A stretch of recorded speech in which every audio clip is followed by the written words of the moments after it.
카르마는 인간의 자유를 영원히 확인시켜 줍니다.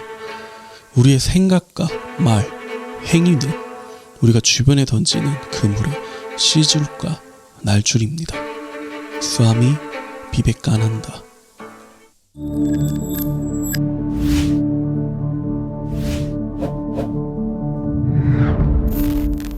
여러분 안녕하세요. 언제나 여러분의 삶에 자유와 사랑이 가득하도록 돕는 3L입니다.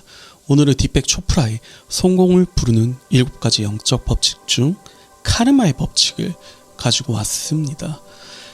사실 카르마라고 하면 이미 다들 잘 아는 단어일 거예요. 그래도 이 책에서 소개하는 7가지 법칙 중 단 하나라도 버릴 것이 없습니다. 7가지 법칙 모두 유기적으로 그리고 통합적으로 작동을 해야 당신이 원하는 바를 세상에서 가속화하고 영적인 성장 또한 이룰 수 있습니다. 그럼 먼저 카르마에 대한 우리의 인식을 다뤄보죠. 보통 우리는 카르마라고 하면 운명 혹은 내가 도저히 어떻게 할 수 없는 힘이라고 인식합니다. 즉 다른 말로 하면 우리의 자유를 제한하는 불가항력의 힘으로 인식을 하죠. 그죠? 보통 이러잖아요. 내가 무슨 업을 많이 지었길래 이렇게 삶이 괴롭냐. 안 그래요? 그죠? 하지만 이 책의 저자는 이 카르마의 법칙을 우리가 자유를 이루는 또 우리가 성공을 이루는 그런 법칙이라고 말하고 있습니다. 왜 그렇게 표현하고 있을까요? 보통 흔히들 우리는 카르마를 씨를 뿌리고 수확을 하는 것에 비유를 많이 하죠. 다른 말로 하면 선택을 하고 결과를 받는 것이지요. 보통 우리는 결과만을 보고 우리는 결과의 피해자라고 말합니다. 하지만 우리는 언제나 올바른 선택을 할 수 있으며 그 결과로 좋은 가시를 받을 수 있는 자유도 있는 것입니다. 그럼 여기서 중요한 질문이 생기죠. 그럼 우리는 어떻게 올바른 선택을 할 수 있을까요? 저자는 선택을 할 때 스스로에게 2가지 질문을 하라고 말합니다. 첫 번째, 내가 하는 이 선택의 결과는 무엇일까? 라고 스스로에게 깨어서 의문을 가지는 것이죠. 두 번째 질문은 내가 하는 이 선택이 나와 주변 사람들에게 행복을 가져다 줄까? 라는 질문입니다. 하지만 이렇게만 표현하면 막막하죠. 이 저자는 편안함과 불편함의 메시지에 집중하라고 합니다. 그리고 이러한 영역은 대부분의 사람들의 가슴에 있다고 표현하고 있어요. 제가 좀 더 설명을 보태자면 이런 내용은 비단 이 책뿐만 아니라 다양한 가르침에서도 동일한 이야기를 하고 있습니다. 그 옴니 시리즈 많은 인기를 사랑을 보여주셨는데요.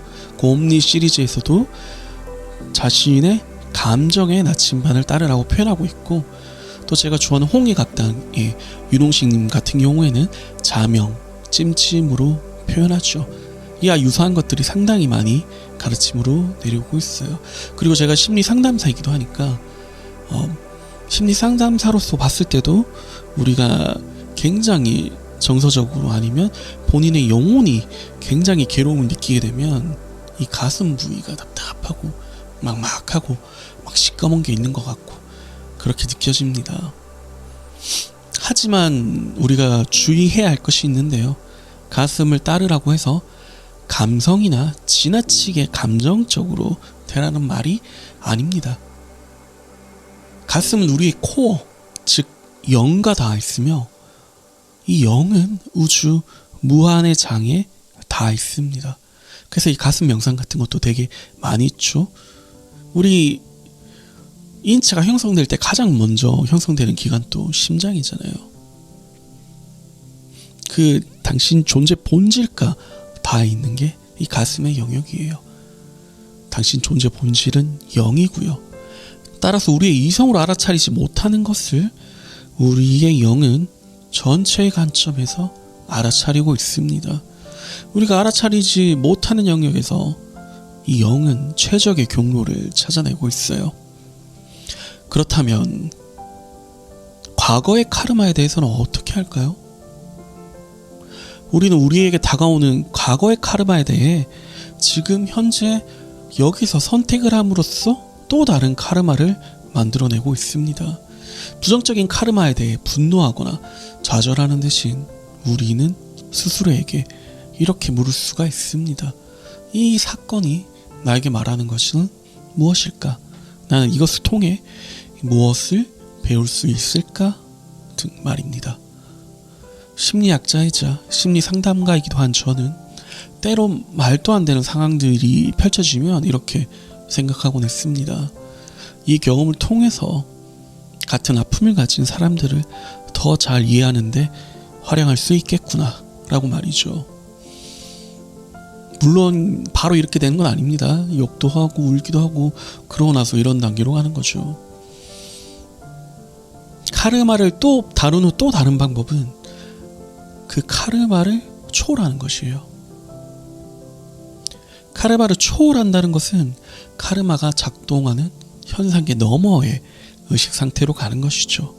이것은 생각과 생각 사이의 틈새, 즉 참나, 영을 지속적으로 경험하는 것입니다. 이것을 다들 알다시피 명상도 이러한 방법 중에 하나죠. 그리고 마지막으로, 그렇다면 저자는 왜 선택을 고려할 때 다수를 행복하게 하는 선택을 하라고 조언했을까요? 이 책은 성공을 부르는 법칙이라고 얘기하는데 다수를 이롭게 하래요. 다들 성공하면 이기적인 걸로 많이들 생각하잖아요. 왜냐하면 카르마의 법칙상 우리가 뿌리는 것은 우리가 거두기 때문입니다. 그러니까 우리가 세상에 주는 것을 우리가 받는다고요. 당신이 이기심을 주면 이기심을 받아요. 당신이 최대한 많은 사람에게 기쁨과 행복을 준다면 당신은 결국 그것을 수확하게 될 것입니다. 우리가 성공, 돈, 원하는 것도 결국 행복하려고 하잖아요. 그럼 바로 행복을 주시면 돼요. 물론 돈을 줄 수도 있겠지만 돈을 없는데 주기는 어려우니까 행복을 주면 돼요. 그럼 우리는 행복을 받게 될 거예요. 그 행복을 받는 과정에 돈이 포함이 되는 겁니다. 이는 궁극적으로 우주 불변의 진리인 나와 당신이, 이 영상을 보는 당신이 하나이며 모든 것은 하나에서 나왔다는 것과 같습니다. 타인을 이롭게 하는 자는 결코 자신을 해롭게 할 수 없습니다. 반대로 자신을 진정 이롭게 하는 자는 결코 타인을 해롭게 할 수 없습니다. 그럼 오늘 내용의 핵심을 요약해 볼게요. 카르마의 법칙을 활용하여 내 삶의 풍요와 기쁨, 자유, 행복을 누리고 싶다며 다음과 같은 두 가지 사항을 고려해야 합니다. 첫 번째, 선택을 할 때마다 나는 다음의 두 가지 질문을 할 것이다. 내가 내리는 이 선택의 결과는 무엇일까? 이 선택은 나와 다수를 이롭게 하는가? 둘, 나는 나의 영의 메시지를 안내자로 삼을 것이다. 그 선택이 편안하게 느껴진다면 마음껏 뛰어들 것이다. 그 선택이 불편하게 느껴진다면 잠시 멈춘 뒤 내면의 눈으로 행위들의 결과를 통찰할 것이다. 오늘 내용을 활용하여, 그리고 기존 앞에서 말씀드렸던 순수 잠재력의 법칙, 그리고 두 번째 베품의 법칙도 활용하여 여러분의 삶에서 자유와 풍요를 누릴 수 있는 계기가 되었으면 합니다. 그럼 언제나 여러분의 삶에 사랑과 빛과 자유가 함께하도록 돕는 3L입니다. 감사합니다. 다음에 네 번째 법칙으로 돌아올게요.